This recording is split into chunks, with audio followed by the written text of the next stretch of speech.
como judío me siento profundamente afectado, indignado, cargado de indignación y con la necesidad de que en un mundo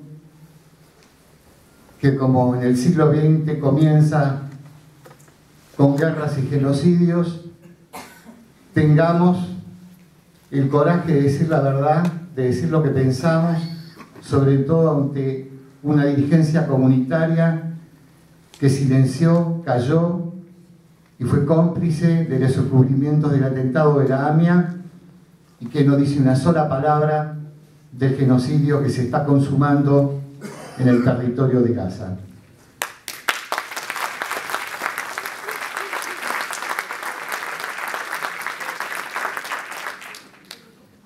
Alguna vez con cierta ingenuidad algún amigo me decía, pero es que puede haber judíos fascistas.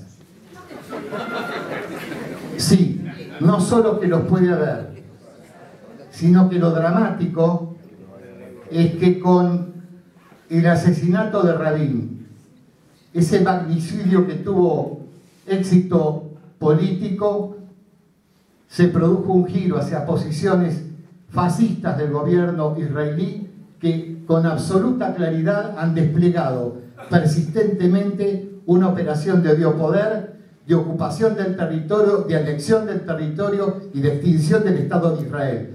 Ningún Estado puede fundar éticamente su existencia sobre la base del aniquilamiento de otro Estado. Esta posición ético-política debe estar presente en nuestros documentos. Recuerdo que como presidente de la Comisión de Criminología y Psiquiatría de la Asociación de Psiquiatras Argentinos, organizé una mesa redonda la misma noche en la que se producía la primera invasión a Irán, en la Facultad de Derecho, en la que estaban, entre otros, Horacio González, León Rojisner, Enrique Oteiza y Raúl Zaffaroni. Y Horacio González hizo una intervención académica, dice, este es mi lenguaje, y partió del texto del crimen de la guerra de Alberdi. Es una exposición notable. Y se preguntaba cómo era posible que en otras épocas, en el siglo XX, como frente a la guerra de Vietnam, hubiera en el mundo una vasta indignación que movió a millones de jóvenes en un movimiento por la paz que le ponga freno y le diga basta a la guerra y al genocidio. Me parece que el documento que tengamos que construir, que está en discusión y que la actitud que debemos desplegar tiene que tener una amplitud a poder construir en la Argentina y en América Latina un movimiento contra la guerra que es estratégico y que es parte del conflicto en el mundo, pero es parte del conflicto regional, en la contradicción clave entre la región y el imperialismo, por la política del imperialismo y de la potencia unipolar es la política de la guerra. Desde ya quiero decir que hay dos o tres expresiones que no deben estar en el documento y que aquí en algún momento, hace 2 años, cuando la Comisión de Relaciones Internacionales produjo un documento por la cuestión internacional, cometió algún grave error, deslizó una palabra irritante, inaceptable, como de la sinergia internacional. La segunda es la de sionismo. Y acá hay que diferenciar entre el gobierno fascista de Israel y el pueblo de Israel, donde aunque sea de manera minoritaria, hay grupos activos que están por la paz y nosotros debemos ser solidarios con ellos y debemos tomar contacto con ellos para programar algunas actividades en el curso del año que pongan este tema en un lugar central.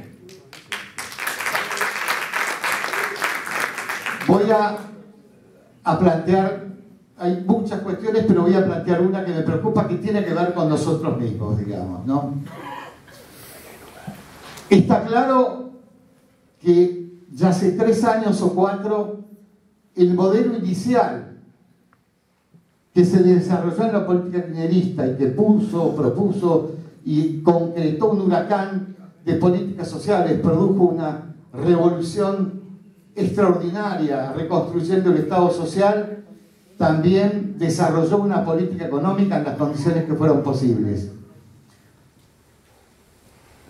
Pero también es cierto que hubo una concepción neodesarrollista que llegó ya hace 4 años, por lo menos, a un cuello de botella, que generó, o es parte, además de la conspiración internacional, un fenómeno que contribuyó a la crisis externa básicamente por 3 factores que ya fueron señalados por mí en reiteradas oportunidades y hace largo tiempo, que tienen que ver con la crisis energética y que tienen que ver con 2 industrias que generaron consumo y trabajo, pero que no son sostenibles y que no sé, sinceramente, cómo se desmontan y se desarman, porque son inviables en el curso de este proyecto nacional.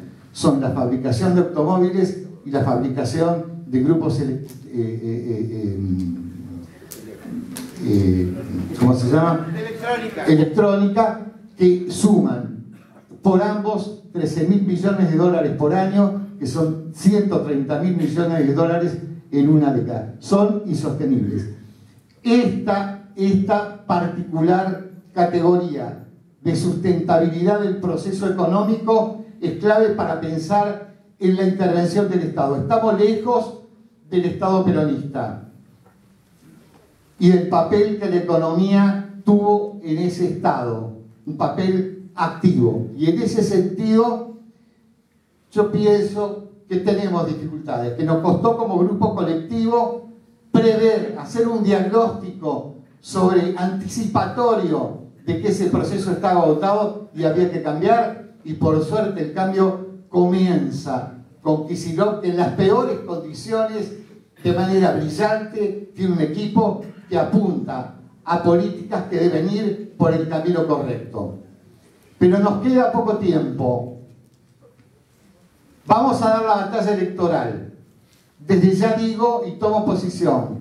Nosotros tenemos que radicalizar nuestro programa y ser activos en el tiempo que nos queda para ser efectivo en leyes ese programa, porque hay leyes que faltan, sin las cuales es imposible ponerle límite al poder concentrado, que también es cierto en alguna medida que creció durante la década con el desarrollo económico que tuvo la Argentina.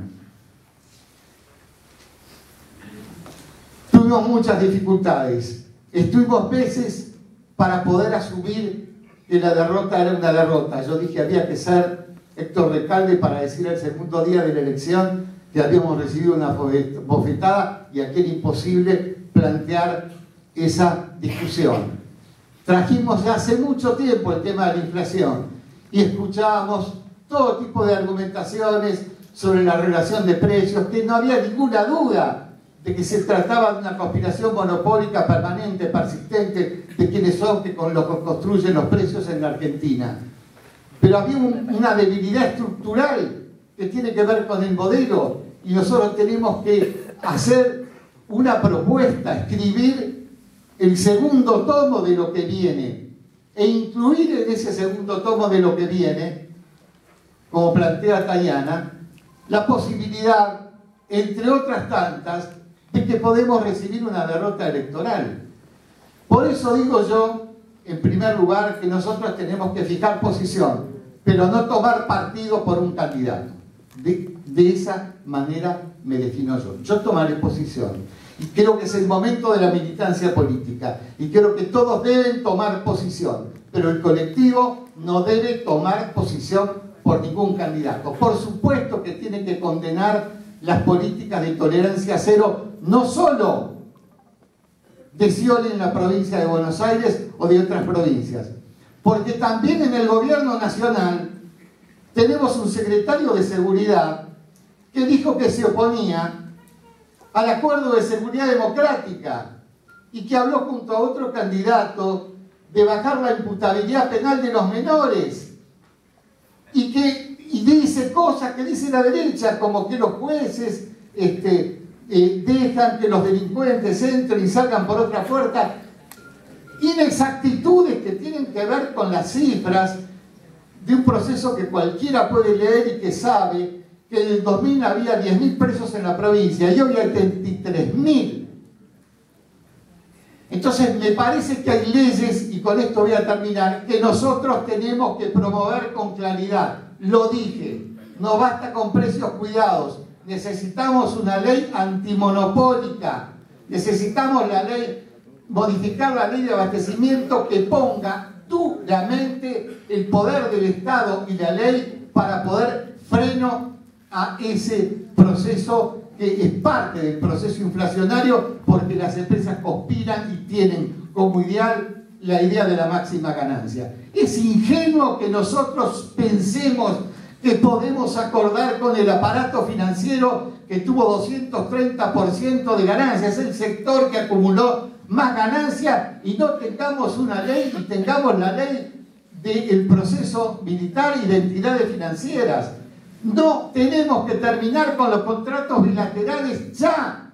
Nosotros no podemos, y eso significa que van a terminar dentro de 10 años, como hizo Ecuador. Nosotros tenemos o hemos aceptado, por ejemplo, el contrato de vaca muerta. Y se nos dijo, no podemos decir cuál es la letra de ese contrato porque es un contrato entre privados. Nosotros no podemos aceptar eso. No podemos aceptar eso. ¿Qué podemos hacer con una comisión brillante de tecnología que tenemos? Se está discutiendo una ley de petróleo, que la comisión de tecnología nos prepare un informe, esté metido en la discusión de esa ley y vayamos a una ley de desarrollo petrolero que signifique y respete los niveles de autonomía que nosotros necesitamos para nuestro desarrollo económico. Esa ley es absolutamente clave. Y termino con dos leyes que son absolutamente claves, que yo no sé si la coordinación inició una política activa que tiene que ver con la reforma del Código Penal, que es muy valiosa, y la reforma del Código Civil y el Código de Comercio, porque hay dos o tres cuestiones, como el tema de la concepción y los contratos bilaterales y la propiedad social. No puede ser que este gobierno no incluya la propiedad social en el Código. Es absolutamente imposible imaginar un horizonte no capitalista de tipos de sociedades y empresas de participación obrera, etcétera, sin que nosotros nos opongamos radicalmente a que el código pase con esa carencia que está incrustada allí, de modo que yo quisiera que la coordinación, cuando hacemos este planteo, nos responda qué piensa. Yo escucho que Ricardo u otros dicen, bueno, hemos discutido muy fuertemente en la coordinación. Alguien dice, no hemos discutido tanto, después de todo. Pero nosotros no nos enteramos cuál es la línea de la discusión. Lo expliqué, dije que la coordinación explique cuáles son las discusiones que hay en la coordinación, para que nosotros sepamos y estemos orientados y tengamos el marco de cuál es la discusión. Porque si no, la grieta entre la coordinación y nosotros es difícil y la tenemos que salvar.